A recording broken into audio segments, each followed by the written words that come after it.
80s, very poor in some, and the plots are just terrible. Yeah. Of it. Well, my wife and I just started My So-Called Life. Oh, yes. And which obviously we've both watched before, but it's been like 20, 25 years since we watched it. Well, that's it. I've watched since 86 or 87 or something. 94 was the year it was out. Oh, I'm talking about 21 Jump Street. Oh, 21 Jump Street, yeah. And this, like, the third episode, it's super dramatic because the parents are being audited by the IRS. And I'm like, what? Like, they make it sound like they're going to go to jail for the rest of their lives because their dad's, like, the grandfather's car was improperly identified as a company vehicle because they have a family-owned business, and he drove it to go to, like, vacation. And you're like, seriously? This is the plot of the whole episode? Oh, wow. This is intense. So much brooding. So much high school brooding. It's hilarious. And Jason, what have you been watching? You gone back to anything or watched something you haven't watched in a while? I haven't gone back, no. We're trying to catch up on Ozark, which is on Netflix, and I'm trying to get my wife through Game of Thrones. Oh God! Which I had, obviously watched as it was on, but I'm trying to get her through the, the first time. So now I've not watched an episode of Game of Thrones, but I've watched series 1 of Ozark. Where are you up to in Ozark? We just finished season 3. Is it worth going on? Oh, it's so good. It's so good. I liked it, but I found it because they were hour episodes, so it's like. Yeah, it's very I think it's interesting, like the whole Ozark area of the US. And then this whole, like, by season 3 you've got this family that's just trying to be normal, but now all of a sudden they're it's entrenched in a Mexican drug cartel. Yeah. and doing worse and worse and worse things. So yeah. I only finished watching season 1, I reckon, about a month ago. So I think I'll just let it go for a few months. Let it be. Like old school days, you have to wait 5 months for the next one to come out. So I think I'll just let it be for a bit. Have either of you watched Avenue 5 on HBO? I do not know about it, so no. It's the guy who did Veep, the creator of Armando Iannucci, who also did he's done a bunch of political comedy, like satire movies. In the Loop is one of his, and Death of Stalin is another one. And the premise of the show is that it's in the future, and there are luxury ships, like spaceships, that are basically like cruises, and they just cruise you around the galaxy for like 6 weeks, and you get to see like the rings of Saturn, and you get to do this and that. Oh, what? And on this ship, it's the first episode, there is a technical breakdown, and instead of being stuck, being on the ship for 6 weeks, they're going to be on there for 3 years because the ship can't get back to Earth. And it has to like limp back to Earth, and the whole cast is like comedic actors. So it's sort of in the vein of like Veep meets like Curb Your Enthusiasm, where like all the passengers are terrible, and there's no likable characters. But what's funny is that the show starts out, it's sort of like a goofy show for the first couple episodes, and then it transitions into like a super dark comedy where like things that you think they're not going to actually do that. Oh, they just did that. Like, so if you're into like really dark, and there's a lot of like social, political, economic commentary, because everybody on the ship is really rich. That's how they're able to afford this cruise. But they're also like really dumb. So they're not used to being like in any way not catered to.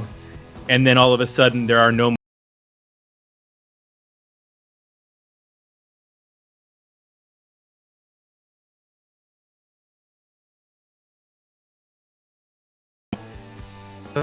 Oh, wow. Yeah, they start thinking like the whole thing is fake, and they're on a reality TV show. Wow. Yeah, and it's far enough in the future where like the president is just AI of the United States, and anybody can just go get in a line and talk to the president and make a request. So it's a lot of like really goofy stuff. Like they make reference to like, remember when we had Brazil? Wasn't Brazil fun? Like stuff like that. It sounds like now. Remember gigs when gigs were fun? Yeah, exactly. Remember Outside? Yeah. Did you have any gigs coming up? Either playing or that you were going to you had a ticket to? No, I didn't have anything. We were supposed to go to Italy next month, and we had to cancel our trip, obviously, because of all the death. And we also we were supposed to go to Florida to visit my parents, who, in a unbelievably dumb action of, I don't know what they were doing, they didn't want to stay in Florida anymore, so they drove 17 hours from Florida to New York. That's worse. Well, they live in Buffalo, which is 7 hours from New York City. Yeah.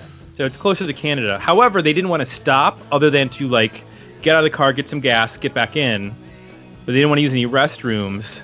So they utilized adult diapers and pee bottles. No. Yeah. Wow. And they stopped at a hotel, but they got the hotel 2 days before they actually checked in, and they told the hotel, please wipe it down and have nobody go in for 48 hours. So then when they got in there, they like wiped down the door handle and changed the sheets and blah blah blah. And I'm like, there are air ducts, right? But they made it home in 2 days, wipe it down and have nobody go in for 48 hours. I mean, they're both almost 70 years old. So to drive 17 hours in 2 days is a lot for them. And they're home now. But they couldn't take the heat in Florida. It starts getting really hot by middle of April. And they're used to like the high 80s. When it starts getting into the mid 90s, they start melting. And the pools are all closed. They couldn't go anywhere. So, they were just getting bored. So I'm like, what's the difference? You're going to be bored at home with access to nothing as well. And colder weather. Yeah. So that was what I was dealing with this week. Like trying to talk them off the ledge of going, and it didn't work. Now sorry, Tim, where are you again? You're in Ohio? Columbus, Ohio, yeah. Yeah. Now what's, you guys locked down? What's happening there? Because I hear... Yeah, we were one of the first states, actually. Our governor was pretty proactive at the start. He's been working with their medical experts. And the woman who is in charge here, Dr. Amy Acton, has been very, very proactive in terms of getting a gradual ramp down. So we started with like schools and large gatherings, and they kept dropping it. So it wasn't like a shock. It was more like, all right, this is what you can expect to be coming up.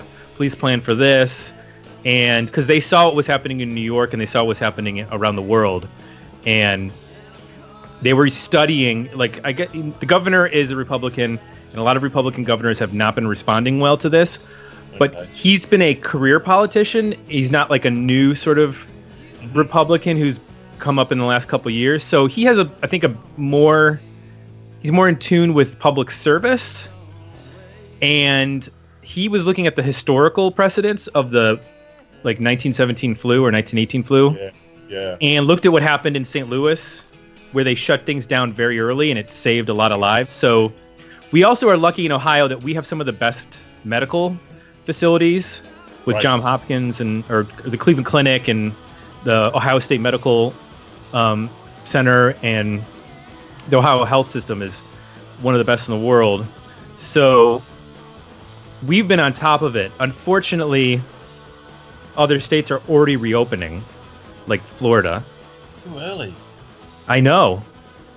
They're having massive jumps in both cases and deaths, and they're still reopening their beaches because people are whining because there's a fake AstroTurf effort to have protests and I don't know if you're seeing that over there, but there are people protesting outside of like state capitals to reopen.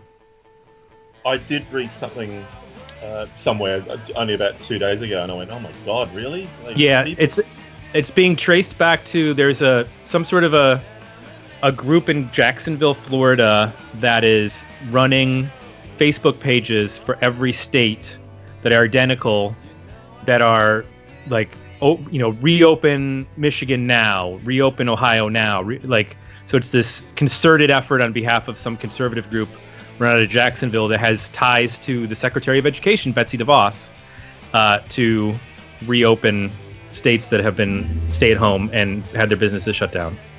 So what's their main ploy though? Like why do they want to reopen? Because the economy is hurting Trump's re-election effort.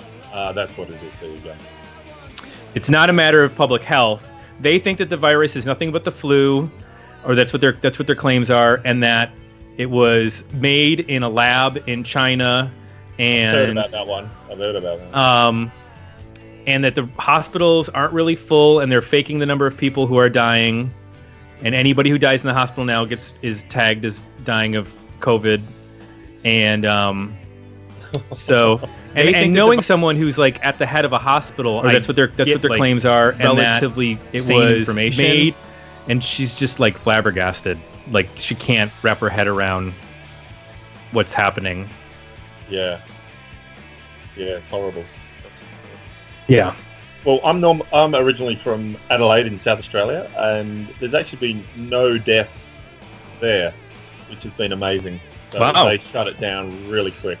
So that's good. The whole of Australia, there hasn't been. I don't think there's been 100. Look, don't quote me on that, but I know it's quite low. The whole of Australia. Yeah, the U.S. is really trying to go for number one in every category. Well, they've overtaken the UK, I believe. So. Yeah, I don't think people are taking it seriously here. Yeah, there's people sunbaking in parks here when it's really nice weather, and people get angry at the cops because now they've got police roaming around certain parks going, "Come on, people, you're allowed for exercise, light exercise, and then please go home," kind of thing. People are buying beers, sitting in the park, meeting their mates. It's like, guys, what are you doing? I really think that there's just been such a poor effort to explain the effects of everything that people don't understand. Like, even if you get it and you're young and you survive it, because that's most people who are like under 45, 50, if they get it, they're going to be okay. But it's still going to do long-term damage to your lungs that they don't quite know what's going to happen. Because it's not the flu in the sense that like it gets into your system and you beat it and then you move on. Like, this is a virus. It's a different thing. Yeah. And I don't think that people aren't getting that. We don't know anything. So I think that's what's even worse, is that we don't even know that if you get it that you're immune to it yet. Right. We're assuming that, but there's been some research done that in China where people are getting reinfected. And oh, really?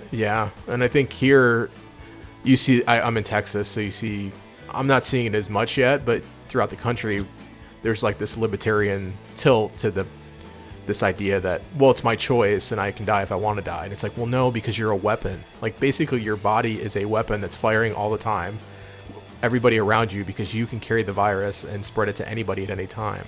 So it's not just about you and your choice. Right. It's, you're endangering other people by being an idiot. Yeah, it's unfortunate. I think at least the one thing I think the U.S. has going for it is just so big that a lot of areas outside of dense populations and the East Coast and California and parts of Florida, etc. You're so physically distant already. Like Texas, I mean, it's like a country unto itself. So other than like specifically in Houston and Dallas, the rest of the state, it's probably, it's going to take a while before it would break out, and then it's going to be like little pockets. So that's the problem, is it's going to keep one person can infect 64,000 people within like 5 days based on the spread capability of the virus, because that person's going to infect 2 people, and then those 2 people are going to infect 2 more people, and then those 4 people are going to infect, and it just compounds so quickly that, like, a week ago, or it was 2 weeks ago, like Wyoming had like nothing, and then somebody got sick in a Smithfield meat processing plant, and they have 500 cases, and someone died. Yeah. And the problem is that that's a meatpacking plant, which means everything is kept cold. Virus, but cold helps it stay alive. So now you don't even know how many pieces of meat have gone out from that Smithfield plant around the country.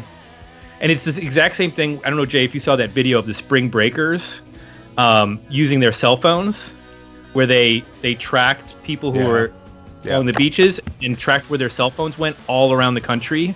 Oh, no. Oh, wow. And it was just like over a 48-hour span of like, you just see these cell phone hotspots lighting up all around the country from people, this very small group in Florida spreading all over the East Coast and the Midwest. And it's just like, well, I don't understand. Like, I know why, because we don't have a competent administration. And you basically have 50 different administrations now. But hey, we're supposed to be talking about music. Yeah. So welcome to Virus Talk with Tim and Jay. Where in the UK are you, Darren? I am in London. I'm in an area called Stroud Green, which is in North London. Gotcha.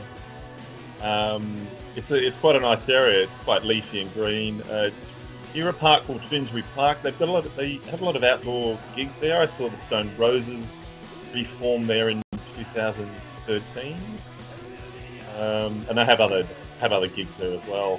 Massive gigs. So. Yeah, and I hope they have more because I can walk to it. So that's cool.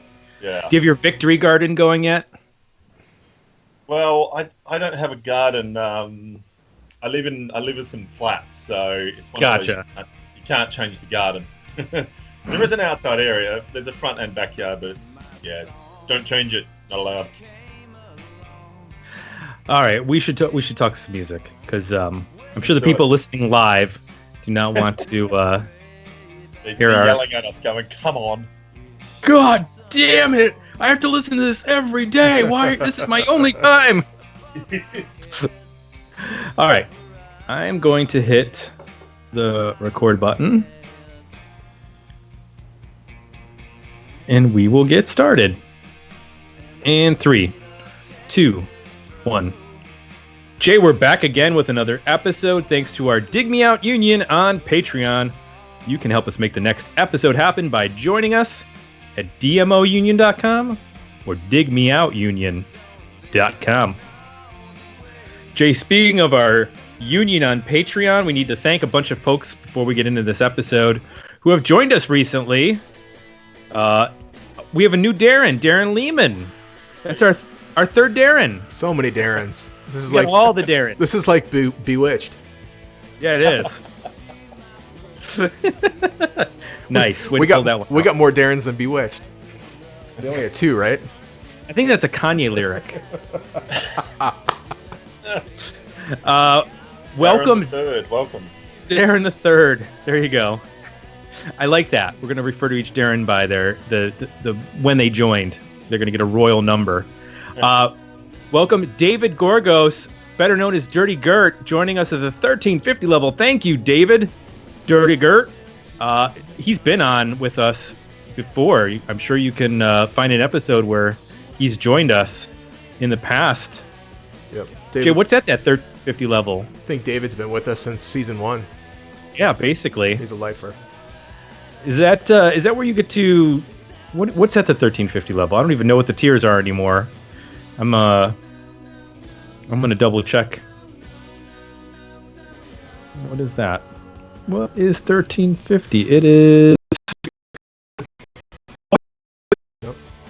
Pick a record, and then also, Dewey Cole jumped up to the $7 level from 2. Thank you very much. Helps put a little more money in the coffers.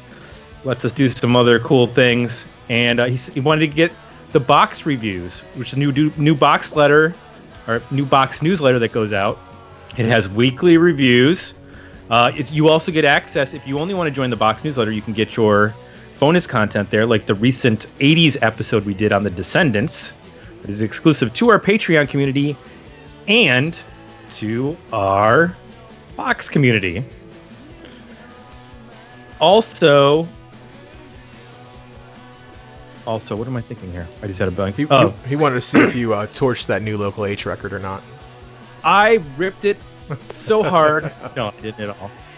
It's a good record. It's a good record. You should. I listened to that today. I did. You know what? And we've had multiple episodes on Local H here. At some point, we might have to do a Local H in the 2000s or something like that, because I feel like that band has evolved quite a bit into, we did Pack Up the Cats back the 98 album, and that band has consistently put out records, and Scott Lucas has put out records not just with Local H, but he's also had some solo records. And really one of the more remarkable bands in terms of consistency of the quality of their records, and just it's a fascinating history there. And I know that they've actually put out a book on the history of the band, and there's a lot of interesting twists and turns with that band. But we needed to talk about this episode, and one of our Darrens is joining us. I don't know if it's Darren 1 or Darren 2. We might have to have a fight over which one that is. I'll have to go back into the records. Darren Leach is joining us from London. Welcome back, Darren. Thank you. Now, last time you joined us, it was for UMI's Hi-Fi a year ago, or a little under a year ago. That was May of last year. And we forgot, Jay, when we were discussing albums that we had, or bands that we had recorded 2 episodes on, we forgot about UMI. We did Hi-Fi Way, and then the first year we did... That's right. Record by UMI. Sound as ever, probably. Sound as ever. Yeah. So, interesting little note here, Darren. You picked the band. Who are they? I want you to introduce them. What's the band you picked? We are going to dissect the 1996 debut album from the Melbourne band Even. It's called Less Is More. Less Is More. Last week, we did the band Odds. Yeah. Totally random. That's how it worked out. Odds, then Even. Couldn't have planned that if we wanted to. Well, I mean, I guess we could have, but we didn't. So, I'm assuming you discovered this band back when you were living in Australia? I did, yes. I didn't come to London until, the first time. This is my third time here because I like it so much. I didn't come here till 2005. So, yes, 1996, well ingrained in Australia. Yeah. And these guys are from Melbourne. And do you know a little history about the band, or any information you want to share? Well, I was going to talk about how I discovered the band. Yes. I know they formed in 1995. There are 3 pieces. Ashley is the singer. I can't remember the other guys' names. Wally's Matt the bass Potter player on drums and Wally Kempton on bass and backing vocal. I don't know how I forgot their names because they're great guys and I've met them a few times. But I definitely would have discovered them through Triple J Radio. Obviously, listeners would have heard us Aussies mention Triple J before, but back in the 90s, you didn't have much else, much choice if you wanted to listen to quote unquote alternate music. So Triple J had an amazing influence in the music industry and on me, especially in the 90s. The 90s is when I was 16 when it hit the 90s, so I was kind of at the right age for alternate rock and Nirvana and grunge and all that kind of thing. They were amazing for the local scene as well. Triple J, they helped out. They didn't obviously play the big singles, the big bands. They gave a lot of other smaller bands a go, like Even, for example, because they were in another couple of bands beforehand.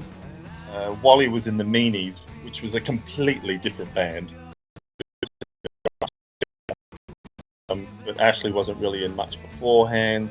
They got a lot of play with this album, so especially Don't Wait and Stop and Go Man. The great thing about Even is, Triple J, is they played a lot of Australian music. They played above industry quota, so you could go out you'd hear bands and they'd probably gig, in 1 or 2 weeks' time. or they'd have a tour. What I liked back then is most bands toured every 2 to 3 months. So when a new single was out, and they'd play everywhere, not just the capital cities. So, and I suppose the last thing about Even was they're nothing like the other bands at the time.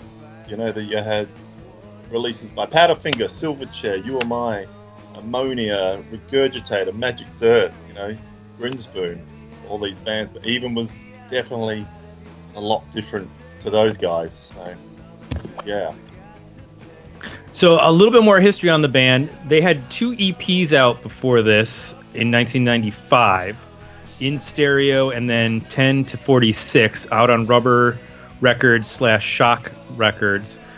Less is More came out in June of 96 and was reissued on vinyl in 2017. The producer on this record, along with the band, is Greg Wales.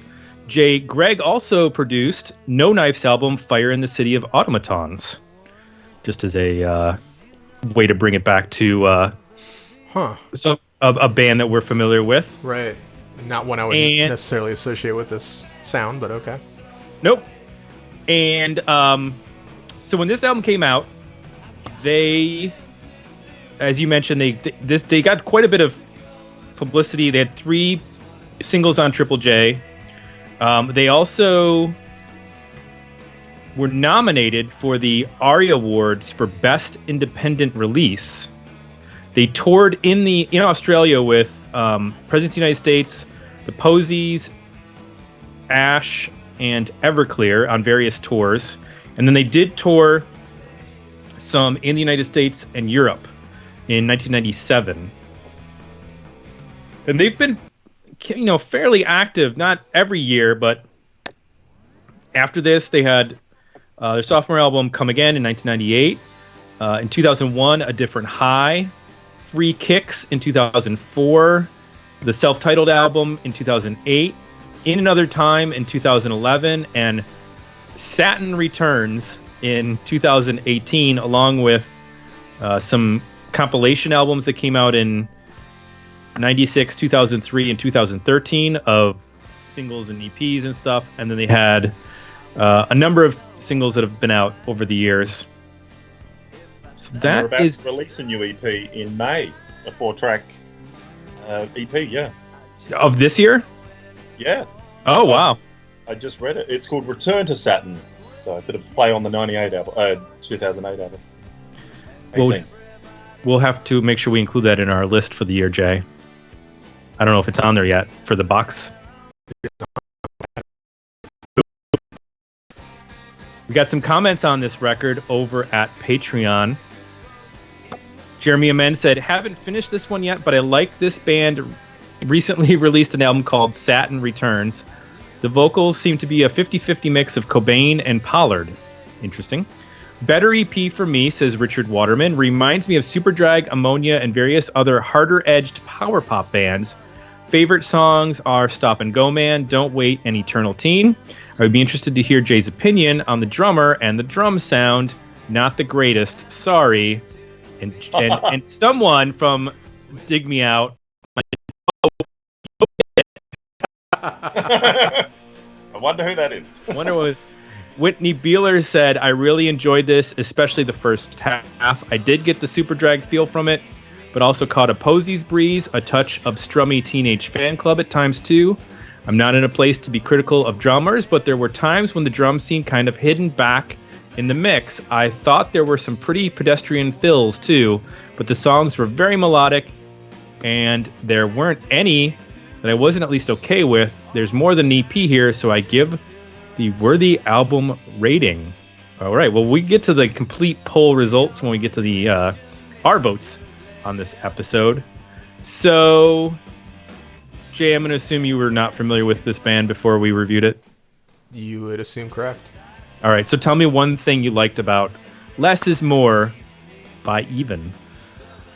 I like the vocals quite a bit. I think the singer, there's a lot of different references with this band throughout the record that I hear, and vocally,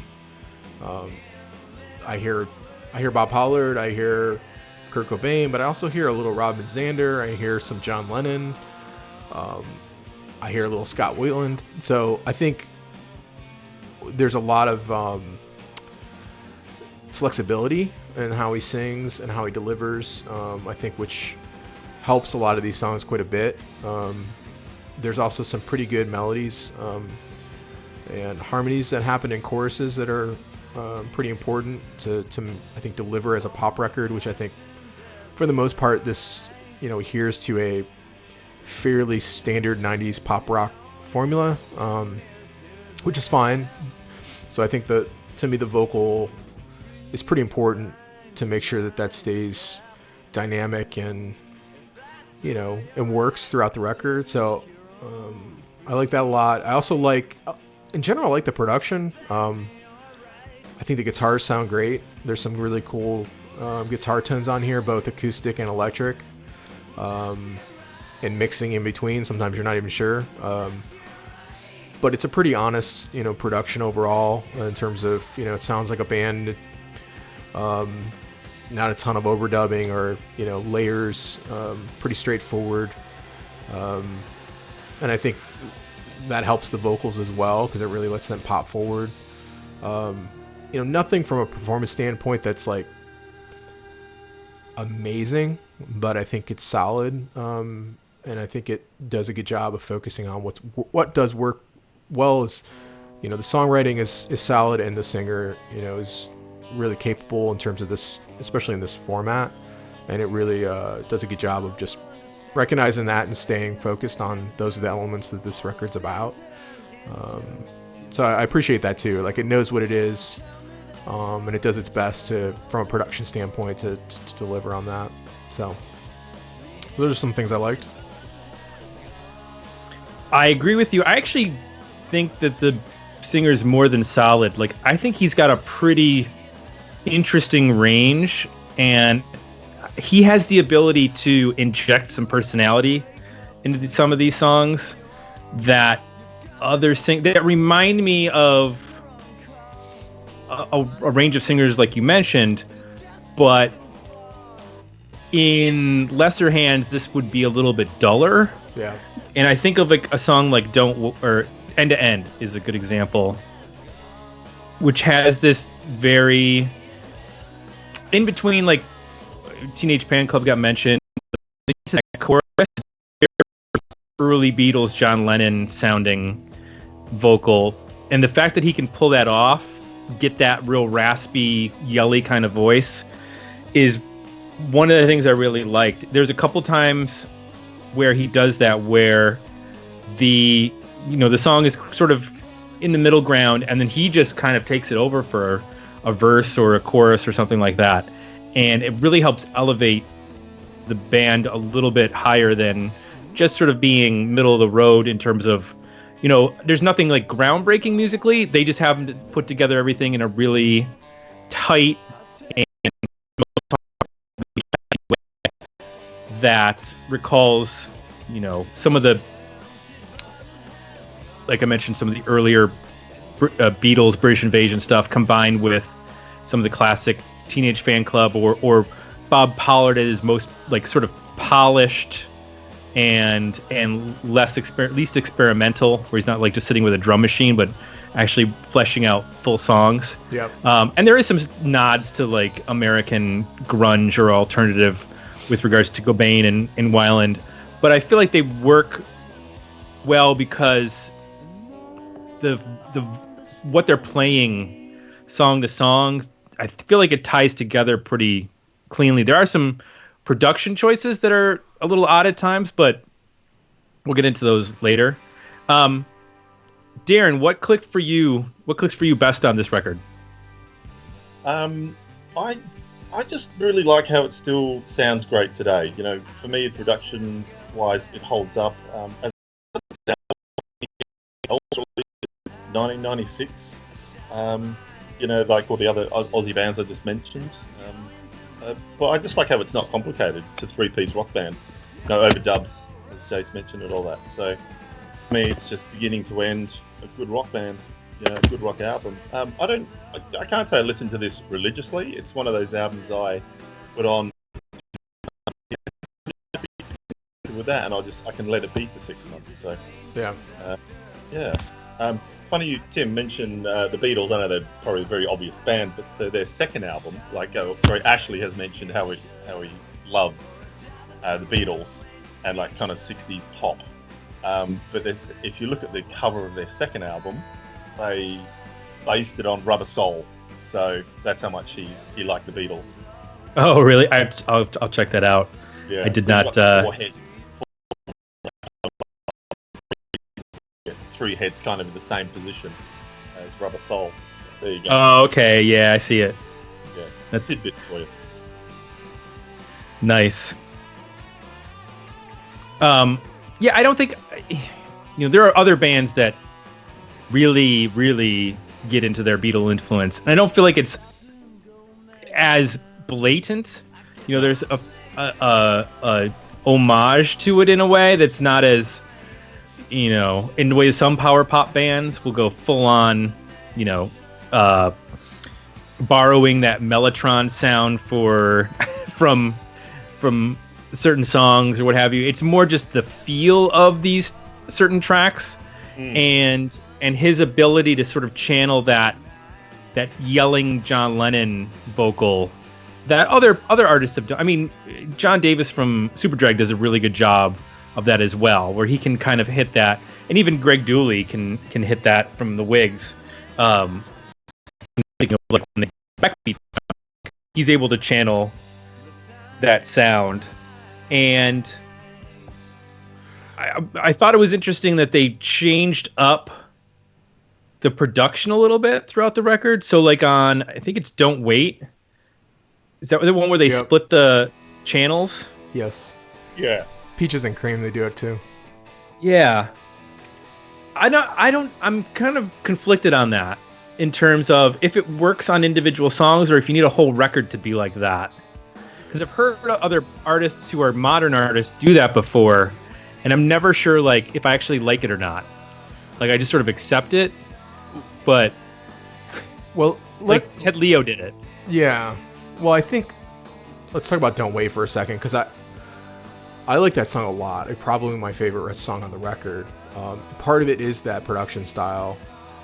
And it's an odd choice to not commit to that for the whole record, because just sonically you need to orient yourself to that, just that spatial concept. Right.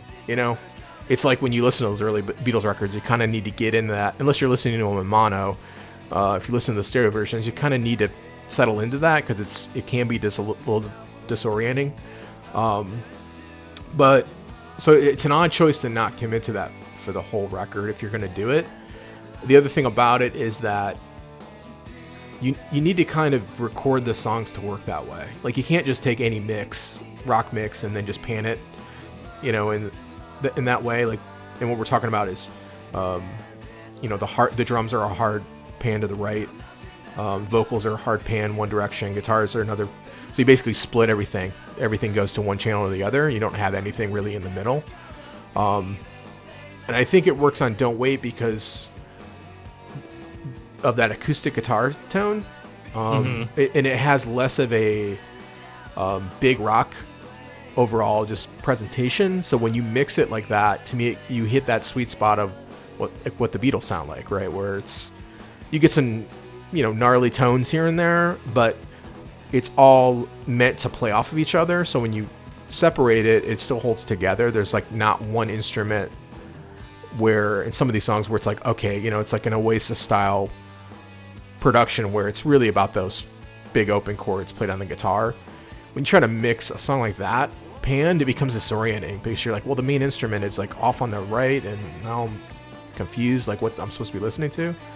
So I think Don't Wait does a good job because everything is complementary. Whereas I think Peaches and Cream, it is more that like big guitar or big guitar chord oriented song. So when it's easy to follow, it becomes distracting. So honestly, I would have, starting to get into things I don't like about the record, I would have loved to hear them do the whole record like Don't Wait, but really commit, not just from a production standpoint, but from a songwriting standpoint, to say, like, how can we make more of the record work this way? Because I think it would be even way more unique, and really probably much closer to early Beatles, but very distinct for 1996. Like no other record would have been approached that way, and I think they could have pulled it off. Yeah, I wonder what the reaction would have been, because I can't think of any other records around that time that were committed to that level of production. Yeah, it's not easy to do.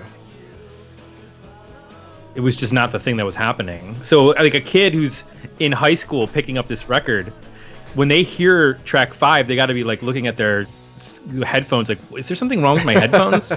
Like, why is this mixed like this? If they even understand what, like, that's what's happening. They're like pulling the cord out and putting it back in, blowing on it, trying to see if there's something something wrong with it. Because honestly, I never picked up on that until I heard, because all the Beatles stuff that I had was all like remastered, and it was not mono. It was like the CD remasters in stereo. So it doesn't sound the same way as it's supposed to. Yeah, the old Beatles stuff you can get either way. You can just get pure mono, or you can get the stereo mono, which is what we're talking about.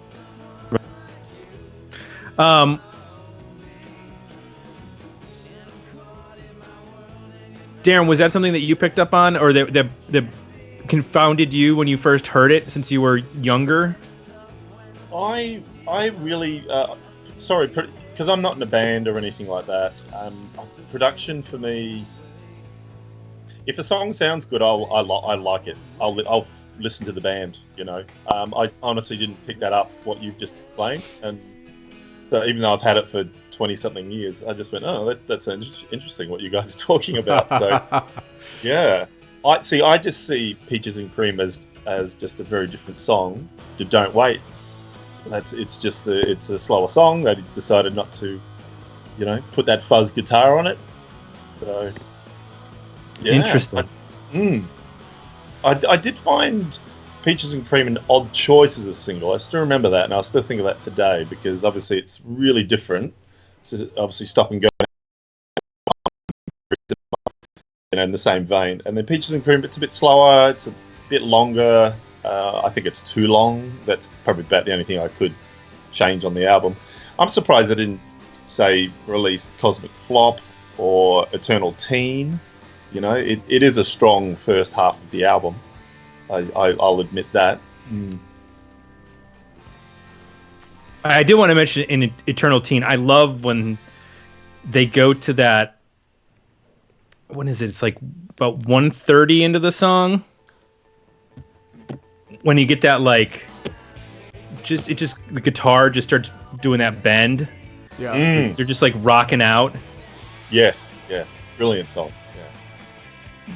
That to me is like where this band hits their sweet spot, when they're just like channeling their energy into the up-tempo stuff, where it's a little more raucous. Because a lot of this does remind me of the Posies got brought up. And the Posies are a really good comparison, because they are able to master the harmonies, and they're doing some great harmonies on this record as well.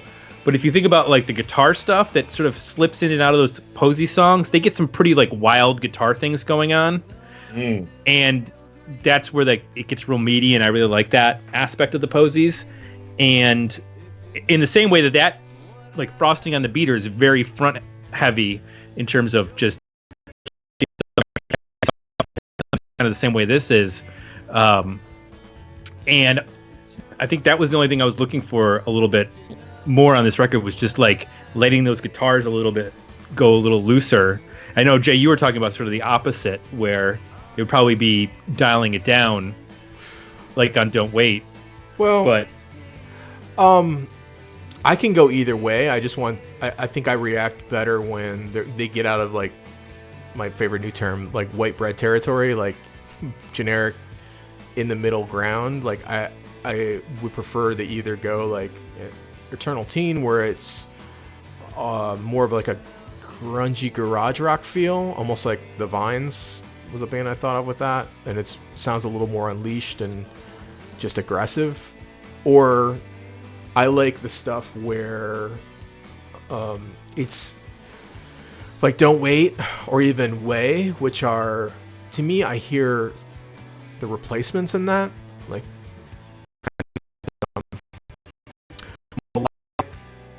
guitar riffs, riffs that have a top line that the vocal plays off of, but they're not totally 100% in sync all the time. So you get this cool contrast of like this vocal and top line guitar part that are a little ahead of things, and this bass line and drums that are a little laid back, and then you mix in, strong melodies and pop songwriting, and you kind of get into this Replacements feel that has a little edge to it, which I like a lot. So I would either want them to be in that space where it's, about the song with a little bit of, gruffness around it, or push the tempos like Stop and Go Man or Eternal Teen, and tends to be the things I like. And when they fall in the middle of that, like not quite sure how loud they want to be versus how, adhering to pop they want to be, I think that's where it's not bad, it just becomes a little, I don't know, just average, I guess. So I guess we should get into what didn't work then, since we're started transitioning into there. Yeah, in terms of the average stuff, which it can be within the same song too. Like some songs have like average parts, and then they elevate it for like the chorus, and you're like, whoa, that's a killer chorus. I wish the verse was up to par with that. Like that's, I agree with, I think it was Whitney said, there's not really a bad song. There are just some songs that I'm like, I wish this one was a little bit different. Or Darren, like you mentioned with Peaches and Cream, like that's almost 6 minutes, and I don't feel like it earns 6 minutes. It could have been 4 minutes, and it would be just as good. I agree. Yeah, there needs to be like a radio edit, of it. Yeah. But I know the drums got mentioned, Jay. Did you have issues with the drum sound or the playing? I had issues. No, I think they sound fine. Even the, like we talked about, the dual mono stuff on Don't Wait sounds, to me, I do think the performance is not great. And I don't mean like, it's solid, like he's on time, he's not like, it's just generic. Like, no one understands me. It does nothing to help the song. The best part of that song is the Bob Pollard-esque verses. So I just don't find the drum performance and creativity to be to the point where it doesn't do anything to help or hurt. It's just sort of in this middling ground of it's fine. And sometimes, and I don't mean like overplaying, but there's just like a lack of energy sometimes, I think, from the drum parts. Or a little spark of creativity here and there that just sometimes you don't even notice it. You're just like, oh wow, I like this part. And when you kind of go into it, you realize, oh, the drummer's playing a little bit behind, or he put this cool fill in, or they're really pushing the tempo here. Just nothing ever happens drum wise on this record that's like stands out to you and says like, oh yeah, that's an important part of this band. And I kind of come back to me, it's really about the vocal capabilities and creativity and the songwriting for the most part. You know what it is? It's like he took the basics of what Ringo Starr did and then didn't expand upon it the way that Ringo Starr did. Or even like that. Without the quirky, like, I mean, Ringo Starr is a very quirky feel. Like, it's very difficult to play like he does. It's like a Charlie Watts kind of thing where it's like no other human can do it. So, and it lacks that little bit of like quirky charm, It's just like the version of his playing that you would learn taking drum lessons. Yes. Like, I completely get what you're saying. Like, the drums are fine, but they have no like personality, I guess, to them. The way that the guitar playing and the vocals do. and there's parts where the bass player, shows up and does some interesting stuff. There's parts where the bass and the vocal melody lock in, which are cool. And I just wish the drums had just a little bit more going on. They don't have to be pronounced in this sort of performance. A Jimmy Chamberlin or anything like that. But just knowing where, like, there was easily a spot where they could do a breakdown with a really interesting drum part, and it doesn't happen. Well, here's like that. Here's why it's so important is that if you're going to be a 3-piece and record adhering to that format, all 3, there's a lot of space there, and you got to fill it in with if nothing else, just a sense of energy. And I think 3 pieces that work really well, there's enough space you can actually hear each individual person and realize, like, oh, they're bringing something really important to the song, whether it be feel or technical ability or tone or something. And I just think with this, the drum wise, it's just like, meh, it's a competent drummer, okay. But in a 3-piece, like, you need somebody that's bringing something more than just competent. Right. And there are some other touches that he adds, like with tambourines and stuff, but it almost needed like a little bit more percussion in terms of like little thoughtful touches that would have helped it go over the edge in terms of being average to being something special. Yep. So Darren, I know you mostly said you're fine with this record, other than Peaches and Cream being a little long. Was there anything else that didn't work for you? No, because I listened to it again today before this, and I got to Peaches and Cream and went, oh, I've just listened to 12 tracks. I didn't find anything. Sometimes you listen to albums, you go, hurry up, get to the next song. Even though you've listened to the album several times, you go, let's just get through this track. But it was only Peaches and Cream for me. Because it's just that sort of monotonous, slow drumming, and it's like, that's the only one I was thinking, it's a bit long, let's listen to it again and see how I feel. So obviously I still feel the same way about that track. But no, like I suppose because you guys haven't really listened to this album as much as I have, I haven't really followed the band going forward. Like I've listened to their albums, but nothing has really jumped out. Like the odd song has, which is fine, but as I'm an albums guy, I prefer to listen to whole albums.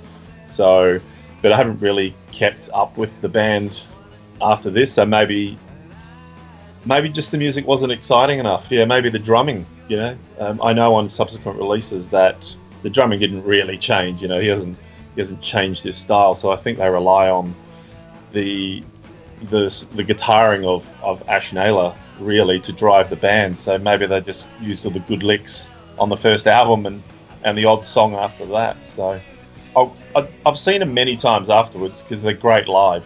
So just buying subsequent albums about them. Yeah, I could hear this working really well live. Yeah. Oh yeah. Very energetic live. You play live, you play a little bit faster. Yeah. So I could hear a lot of these songs, really cranking live in a way that would not come across necessarily on a record. So, and they'd always tour. Like I reckon once a year they'd at least come to Adelaide, and it's like, yeah, cool. Evan's playing. Of course, I'm going to see them. Because they were always great. And even the songs that I may have not liked the studio version live, it was great. I don't know if you feel the same way with bands you like, where you go, yeah, the song's good. I won't listen to it, but if I see them live, it's great. Yeah. It's that once a year. It's like, yeah, this is a good song, isn't it? But I'll hear it live. I'm happy with that. So I feel like are not necessarily always well represented by their album material. That they are.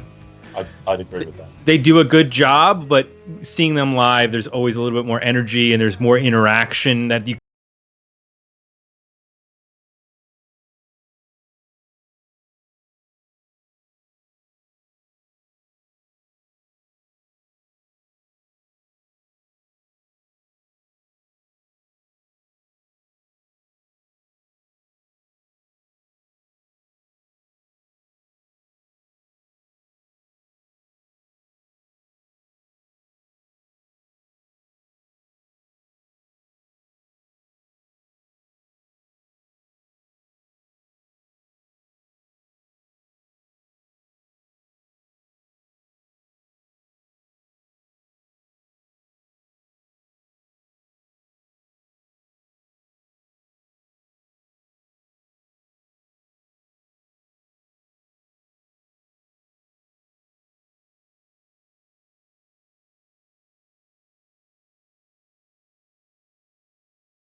not indulging in a 60-minute record, because at 60 minutes this would have been really difficult, I think, to keep the material as tight.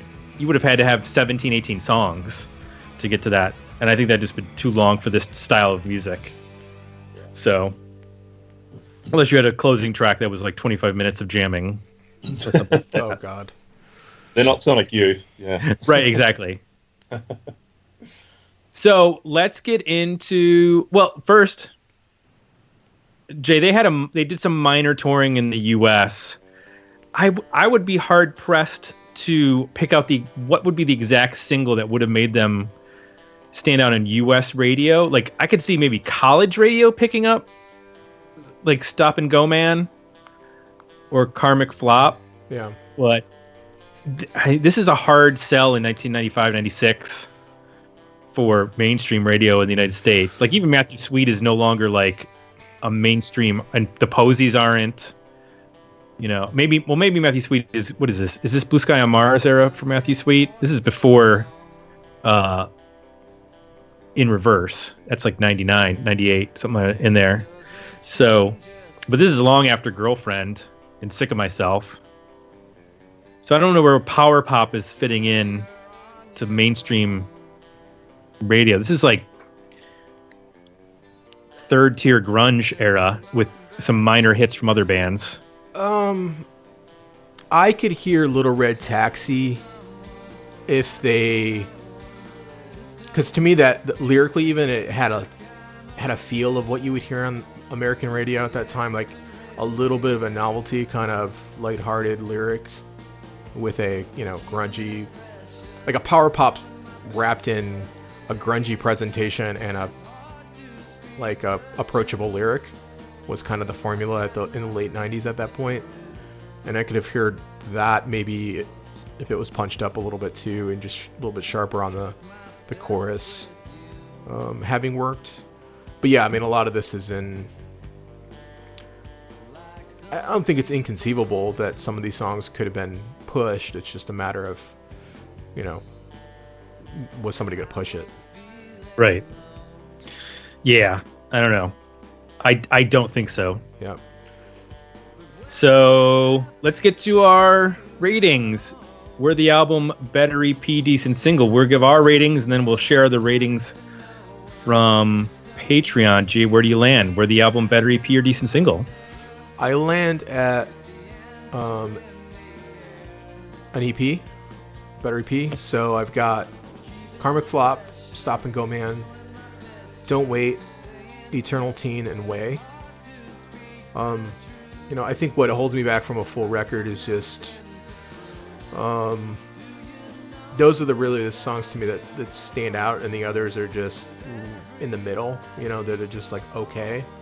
And I think to be a worthy album, I need, you know, the majority of them to be above average, and I've only got about, like I said, five or so songs that are to me above average.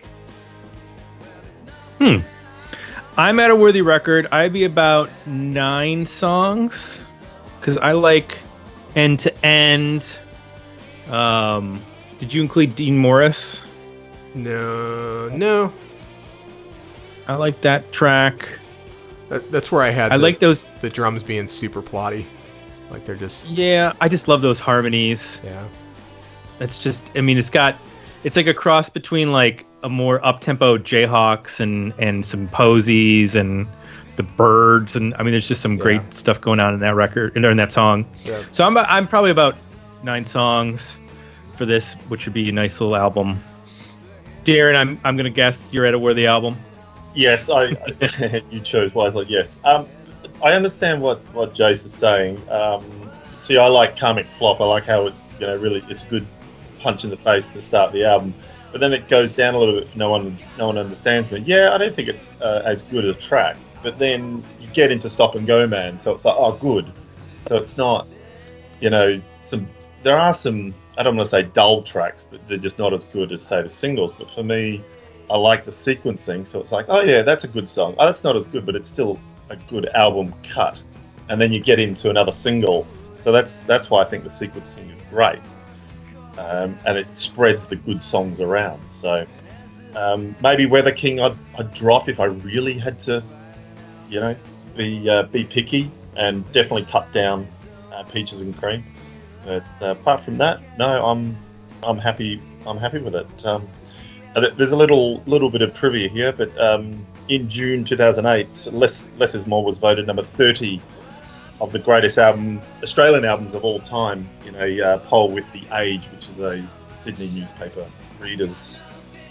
There you go. Obviously, there's bands like INXS and Midnight Oil and AC/DC, etc. in there. So, wow. Yeah, I would imagine that this is an album that aged well because the production is pretty solid. It's not stamps of the 90s. The sound of the band is fairly timeless in terms of incorporating, 60 sounds from the 60s and 70s power pop and a little bit of 90s alternative. It's got a nice stew of things happening. So I can see that happening where it would end up in a best of poll. And it ended up that Darren and I were right. It is a worthy album according to our patron votes. Sorry, Jay. 60% worthy album, 20% better EP, and 20% decent single. So worthy album the day for Less Is More by Even. Darren, thanks for bringing this to us. Another Australian band we had no idea existed, and now we are better for learning that they did exist. I'm glad you liked it. Yes, just on the EP thing, I think you guys should do a show on 90s EPs because I think the 90s was rife with great EPs. Huh. Yep. A lot of bands would release them in between albums, sometimes it would. A lot of Aussie bands, it was the beginning of their career, like Ammonia, Silverchair, Powderfinger. These guys, I could easily find many more. So Finiscad, there you go. So yeah. Well, and that's not unusual in the U.S. either. I mean, think about some of the biggest bands in the U.S., like Alice in Chains released EPs between each of their albums. Right. And Pearl Jam put out, either EPs or extended singles from time to time. And there were a number of U.S. bands that, Guided by Voices probably put out 40 or 50 EPs in the 1990s. So there's plenty of EPs to talk about. The question is, do we do it as a series where we do like EP reviews, or do we do it as a roundtable discussion on our favorite EPs? We'll have to figure that out. Yeah, because there's so many EPs that the episode would be way too long. So we'd have to do a short, maybe every other episode, we tack on an EP review. You could do per year. So 1990, 91. Oh, yeah, I like that. Okay, yeah. That might work. Instead of album, when we run out of doing the albums of the year, because we're going to eventually run out, we'll go to EPs of each year. And then compilation albums of each year, and then soundtracks of each year, and we'll just keep driving that into the ground as much as possible. And then you'll get into live albums by Pearl Jam, so Yeah. Oh my God. Remember when you used to go to Best Buy, Jay, and there would be like 40 or 50 live albums from Pearl Jam? Oh my God. Yes.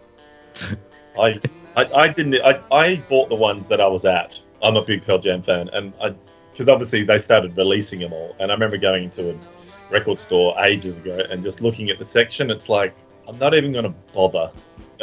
I'll never listen to them all. Right. There's too many, and it's too insane.